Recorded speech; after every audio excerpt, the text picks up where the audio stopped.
He thought humiliating her would make him look powerful.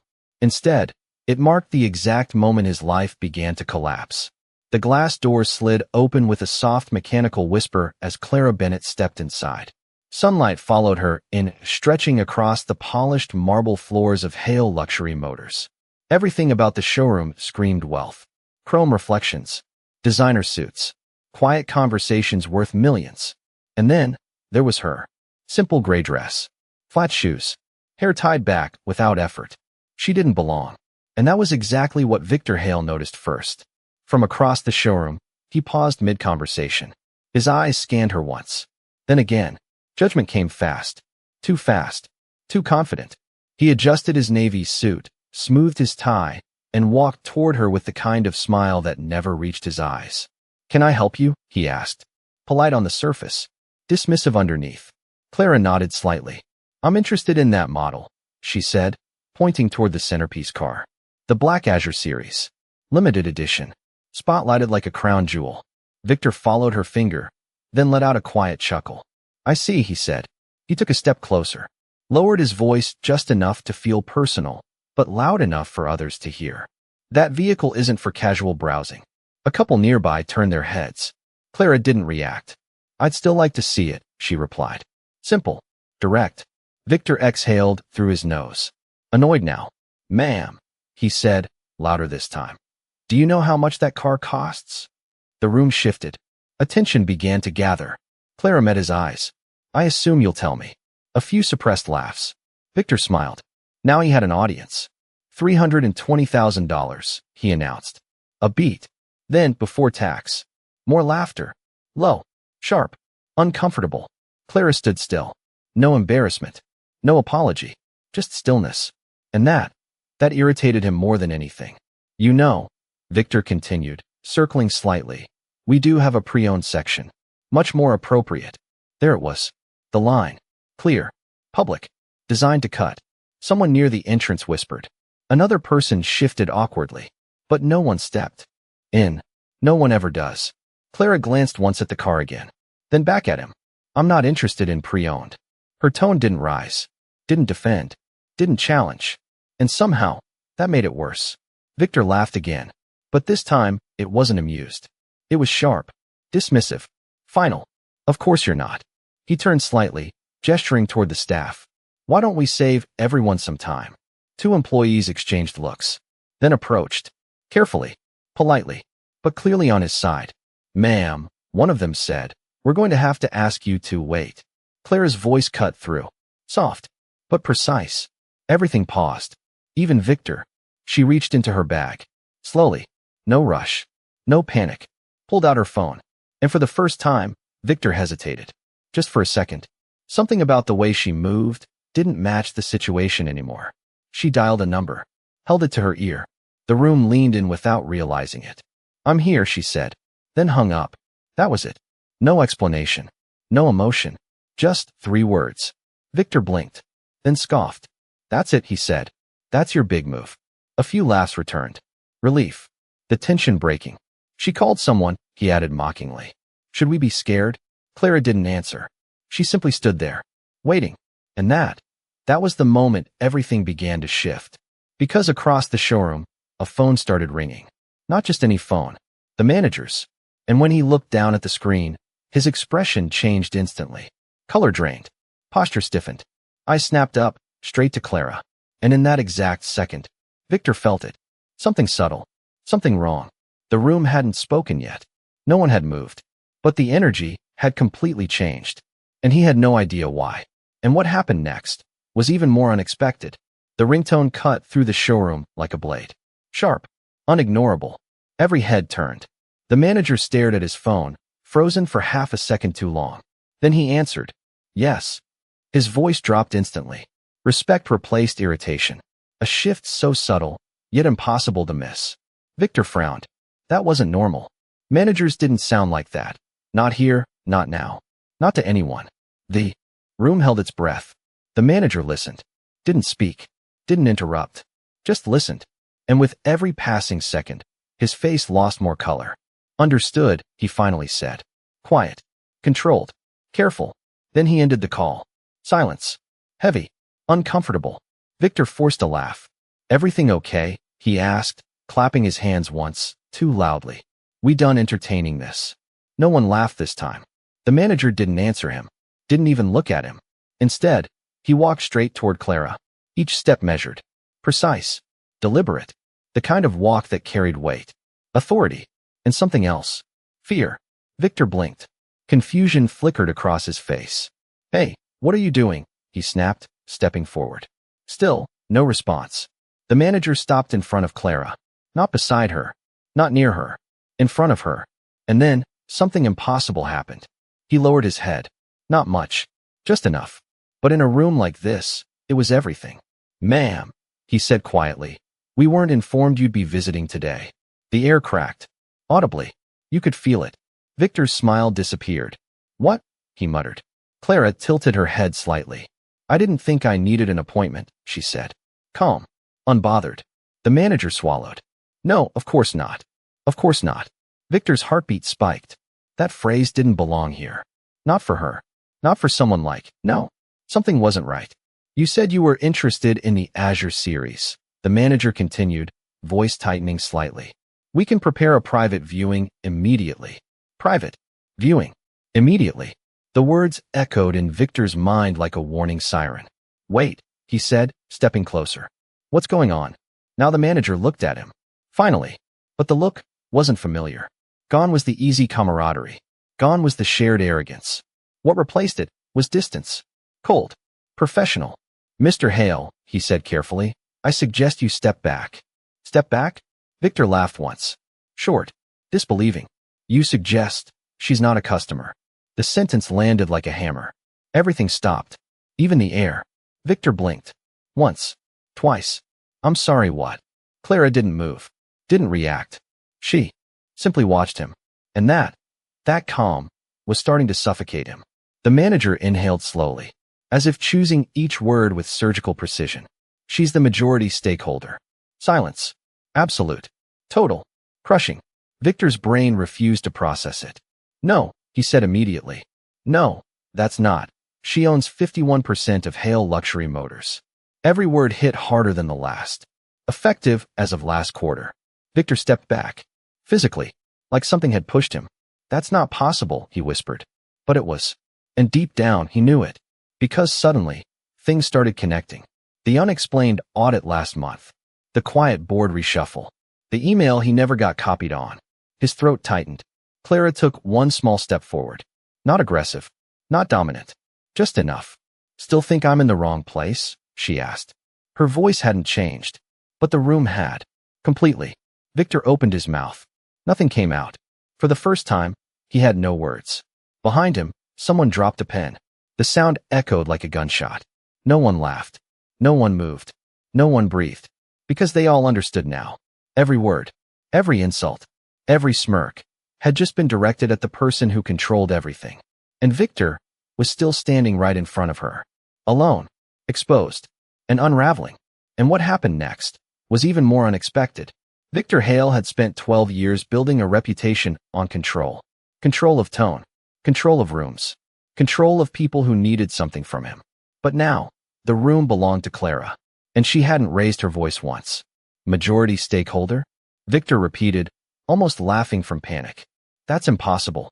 I would know. The manager's face tightened. You were notified through legal channels. Victor turned sharply. I didn't approve this. Clara looked at him.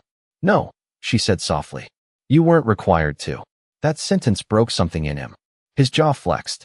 His pride fought harder than his fear. You can't just walk in here dressed like this and expect people to know who you are. A woman in the crowd gasped. Even Victor heard how bad it sounded. But it was too late. Clara's eyes stayed steady. Exactly, she said. One word. One mirror. And suddenly, everyone understood the trap he had built for himself. He hadn't failed because he didn't recognize wealth. He failed because he didn't recognize dignity. The manager stepped forward. Mr. Hale, perhaps we should move this conversation privately. No, Clara said. Quiet. Final. The manager stopped. Victor froze. Clara turned slightly, looking across the showroom. At the young employee who had hesitated. At the customers who had laughed. At the staff who had stayed silent. Then she looked back at Victor. You made it public, she said. So we'll finish it publicly. The marble floor seemed to echo the words. Victor's face reddened. You're enjoying this? No, Clara replied. I'm documenting it. She lifted her phone. Screen still active. Recording. Victor's stomach dropped. The two employees looked away. The manager closed his eyes for a brief second, as if calculating the damage. Clara continued. I came here because I wanted to see the company without warning. No boardroom. No prepared smiles. No rehearsed numbers. She glanced at Victor's suit. I wanted to see how people are treated when no one important is watching. A hush fell. Victor swallowed. For the first time, his voice lowered. Clara, Ms. Bennett. The correction landed clean. He nodded quickly. Ms. Bennett. I think there's been a misunderstanding. That word. Misunderstanding. It floated weakly in the air. Everyone knew it wasn't true. Clara's expression didn't harden. That made it worse. You understood exactly what you were doing, she said. You just misunderstood who you were doing it to. Victor had no defense. Only excuses. And the room was no longer willing to protect him. Then Clara turned to the manager. Pull the employee conduct records. His face went pale. Now, he asked. Now. Victor's eyes widened. Wait. But Clara didn't look at him. And the customer complaint logs from the last 18 months. The manager nodded. A young receptionist hurried toward the back office. The entire showroom stayed frozen. Victor's breathing changed. Shorter. Faster. Because this was no longer embarrassment. This was investigation. And, somewhere behind the glass walls, a printer started running. Page after page. Truth coming out in black ink. And what happened next was even more unexpected. The sound of the printer didn't stop. Page after page. Like a countdown. Victor stood in the middle of the showroom. But for the first time in his career, he wasn't in control of anything. Clara, Ms. Bennett, he corrected himself quickly, voice tightening. This is unnecessary. No response. She didn't even look at him.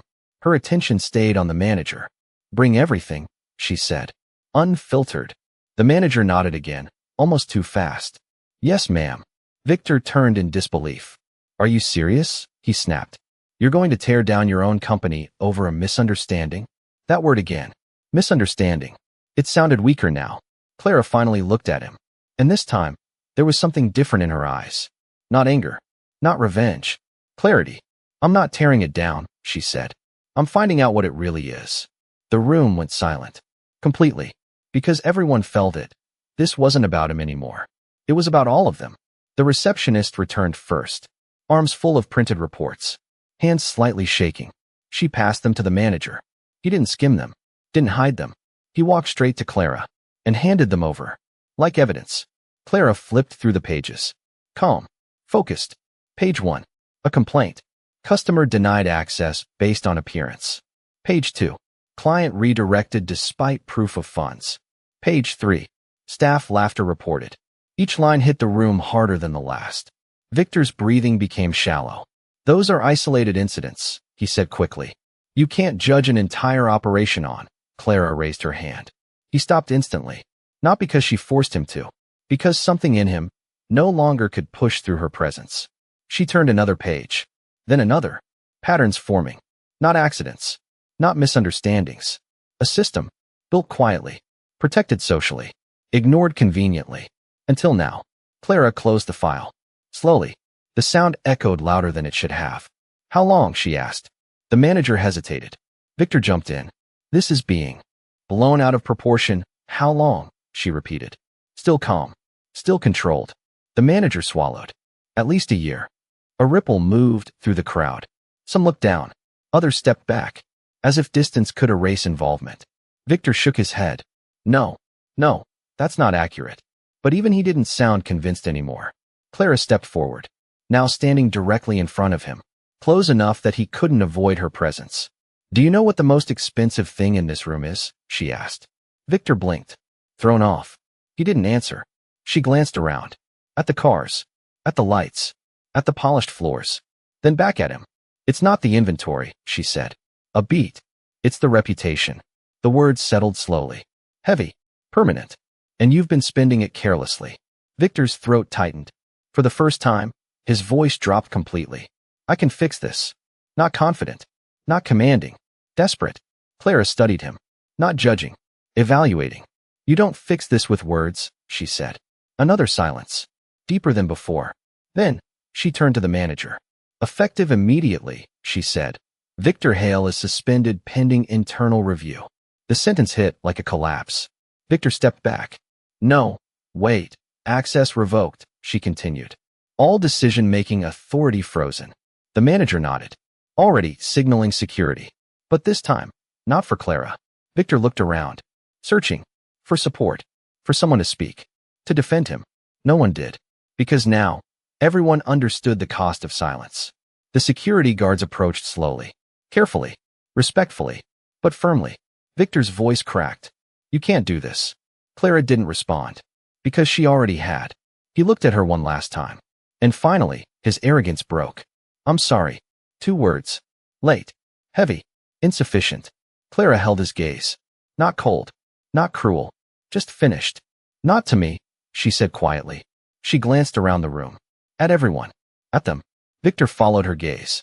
And for the first time, he saw what she saw. Not a showroom. Not a business. But a room full of witnesses. And a record that wouldn't disappear. The guards gently took his arm. No resistance. Now, no fight left. As he was led away, the marble floor echoed again. But this time, it sounded different. Not power. Not dominance. Consequences. Clara exhaled slowly, then turned back to the manager. We rebuild, she said. Simple. Clear. Final. The manager nodded. Yes, ma'am. The room didn't erupt. Didn't celebrate. It just stayed silent. Because everyone knew, they had just watched something rare. Not revenge. Not humiliation. Justice. And what happened after that was even more unexpected.